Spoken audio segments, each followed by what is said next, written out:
नमस्कार। अहम ब्रह्मास्मि ओडिया चैनल को आपण मानक स्वागत।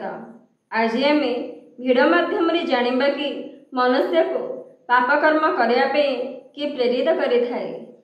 मनुष्य साधारणतः जानी थाए क्यों कार्य कले पाप हुए क्यों कार्य कले पुण्य हुए, तथापि से बेले बेले न चाहिए भी पाप कर्म करि थाए। जानी थाए यही कर्म कले समाज मते निंदा करेंगे, परिवार मते निंदा करेंगे, तथापि से सही कर्म करे थाए। से पाप कर्म करबा किए प्रेरित करि थाए आज आम भिडियो माध्यम चर्चा करबा। सेथिपाई श्रीमद् भगवद गीता द्वितीय अध्याय 139 नाम श्लोक को नवा। काम एष क्रोध एष रजगुण समुद्भवः महासोन महाप्लाव विद्धेनमिह वैरिणम। जेतेबेले अर्जुन श्रीकृष्ण को पचारुछन्ति, मनुष्य मन विचार आसे मु पाप कार्य करिबि नाही, तथापि ताको किए प्रेरित करे जहा द्वारा से पाप कर्म करे। उत्तर रे श्रीकृष्ण अर्जुन को होइछन्ति रजगुण सृष्टि होइथिबा काम ही पाप करबा प्रेरित करि थाए। एही काम नाही समस्त पापर मूल कारण। आमे संसार को आसीचे कहीं सत्य को जानिया पे, सत्य रे बंचिया पे। आमर जीवन मूल लक्ष्य होची परमात्मा को अनुभव करबा, परमात्मा को जानिबा, परमात्मा सहित एक हवा। जेतेबेले आमे परमात्मा सहित आम संबंध स्वीकार न करी तांको सहित आम एकत्र न होई आमे संसार सहित निजर संबंध को स्वीकार करी संसार सहित संबंध को एकत्र करने चेष्टा करती, सेतेबेले आम भितर षडरिपु जागृत हुए, नकारात्मक दिगरे जागृत हुए, जहा मनुष्यर पतन कारण हुए। षडरिपु शुद्ध हिसाब से जागृत करे जगतर कल्याण हम। यदि अशुद्ध हिसाब से जागृत कले ताहाले से पतनर कारण हम। मनुष्य जेतेबेले धरापृष्ठ को आसिला सेतेबेले से पाप कौन पुण्य कौन भल कौन मंद कौन किसी जानि नथिला। जेतेबेले संसार धीरे धीरे शरीर बढ़िला सेतेबेले मनर निर्माण हैला, सी सब को जानिला। यदि सेबेठार ही जीवन सद्गुरु आसी थांदे कहीं जन ताको सही ज्ञान को जणाई थांदे ताहाले ता मन रे थिबा से षडरिपु अशुद्ध आड़ी गति करि न थांदा, तार पतनर कारण होई न थांदा। किंतु से कौन कला ना गुरुकुल गला ना ता कहीं सशिक्षा देले, जहा द्वारा कि ता मन अशुद्ध संस्कार बढ़ीगला एवं ए सब द्वारा पतनर कारण हैला। मनीष संसार आसीथिला निज विवेक को जागृत करी ता भितर थिबा दिव्य ज्ञान को उज्जीवित करी संसार रे मुक्तता हिसाब रे जीवन यापन करिया पे।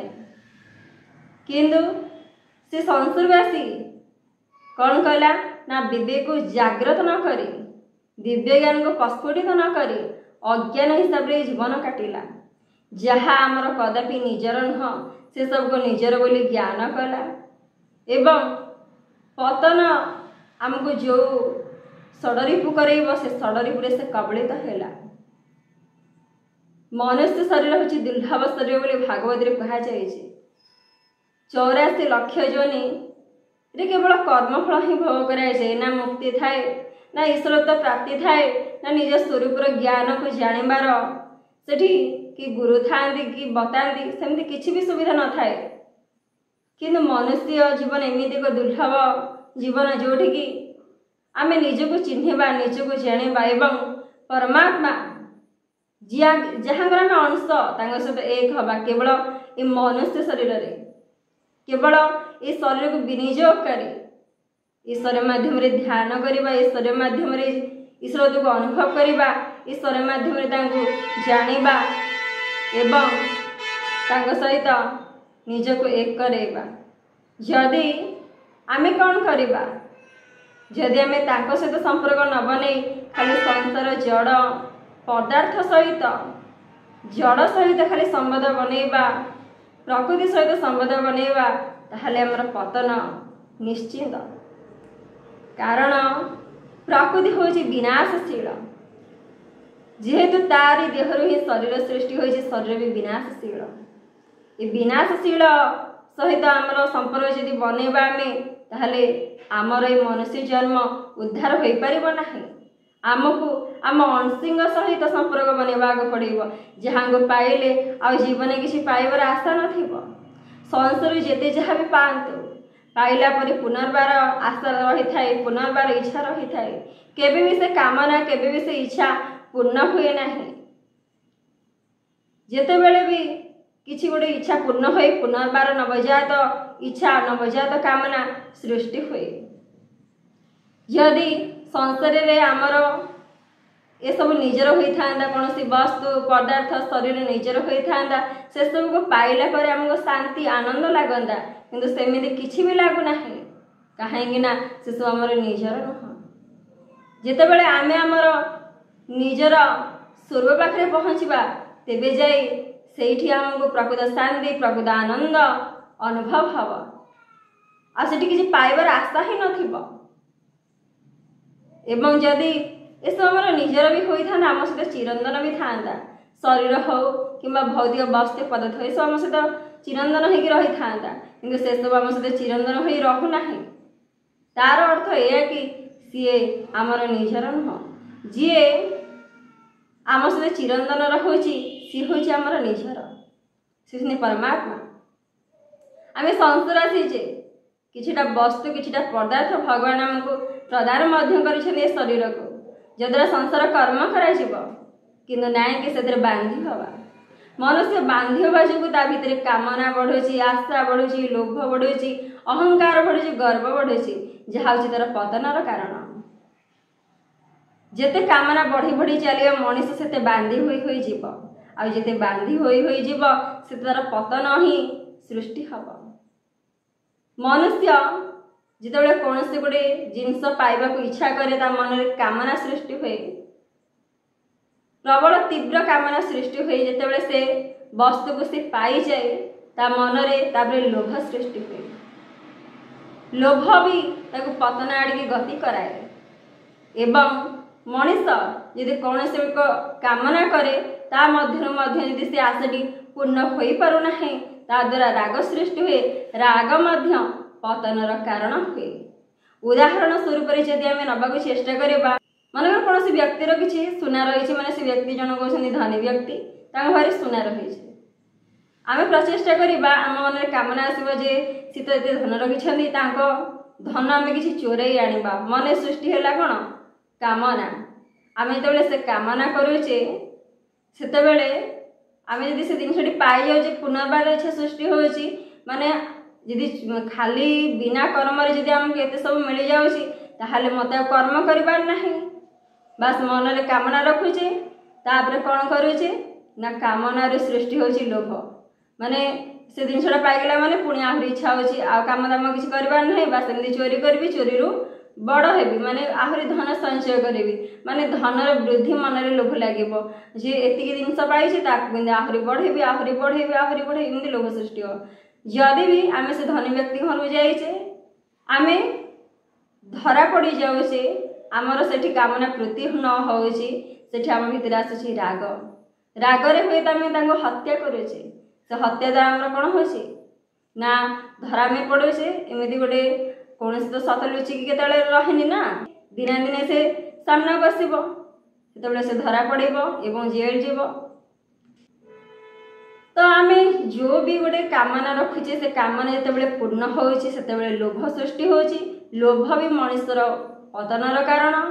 एवं जितेबले से कामनाटी पूर्ण न हो पारुची सेतेबेले राग आसूची, राग भी पतनर कारण। तेणु ए सब को त्याग करवा हूँ आमर कर्तव्य, से आमको ध्यान करने को पड़ो। ध्यान माध्यम ही आम ए सब को त्याग करवा। जदि ये सृष्टि होइची से मध्य विनाश हो पार, किछि बड़ कथा नहीं। जार सृष्टि अच्छी तार नष्ट अच्छी जमी सृष्टि होती सेमती नष्ट कर सृष्टि होगा जमी टाइम समय लगी सेमती नष्ट होगा समय लगे से आमको ध्यान करने पड़ो मन को शुद्ध करने पड़ो मन जो धीरे धीरे शुद्ध स्वच्छ हम ये मन थी कामना वासना कर्म जहाँ भी माने सब मन नकारात्मक सब अच्छे से सब नष्ट हम जिते से नष्ट होते आमे कौन करवा ना संसार शुद्ध हिसाब से कर्म करवा एवं आमे निज जन्म को सार्थक करिपरिबा किंतु जितेबेले आमे कौन करवा ने कामने बसीभूत हवा तद्वारा कौन हम ना आमर ये जन्म सार्थक हेब नाही जमी 84 लाख जोनि भ्रमण करी आमे बंदी हिसाब से जीवन यापन करुले ए जन्म सहीपरि आसी सुख शांति आनंद रे जीवन को अतिवाहित करने किंतु ये आसी दुख अशांति एसब प्राप्त कले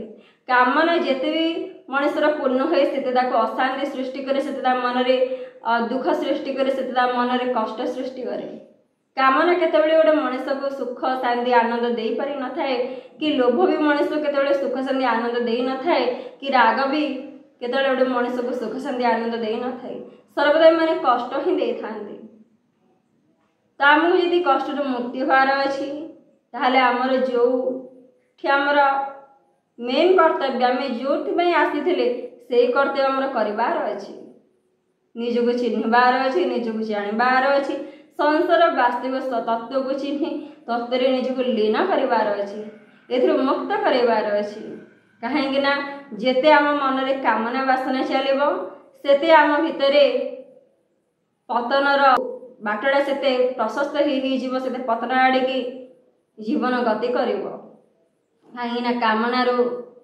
विनाश हुए कामनारू पतन हुए बोले कहुई कामना हूँ मनुष्यर गोटे शत्रु आम बाह्य जगत रे शत्रु कहते ये मोर शत्रु सी मोर शत्रु किंतु प्रकृति आम अंतर रे शत्रु 6 जन अच्छा जो आप 6 जन शत्रु को दमन करें से ही आप ये संसार को जय करें आपण बाहर शत्रु को तो मारिदे पार्टी कि अंतर शत्रु केमी मारे केवल ध्यान माध्यम केवल ज्ञान माध्यम ना आ कौन बाट ना ये शत्रु मान को दमन करने ना आपण कौन छुरी रे मारी पारे ना कौन क्षति भी आमर करें कहीं जिते क्षति करने को चाहिए उल्टा आपण ही कष्ट पाइबे तेणु एमान को जय करने एमान को जीतवा को हेले आमको ज्ञान को ग्रहण करी मन को शुद्ध करने पड़ो एवं ध्यान करने पड़ो जिते एमान को आप जय करेंगे से आपणकर जन्म सार्थक हो पार आपण मैंने जानीपे मनुष्य को पाप कर्म करने किए प्रेरित करे मन रे थिबा सही कामना ही मनुष्य को पाप कर्म करने प्रेरित करे।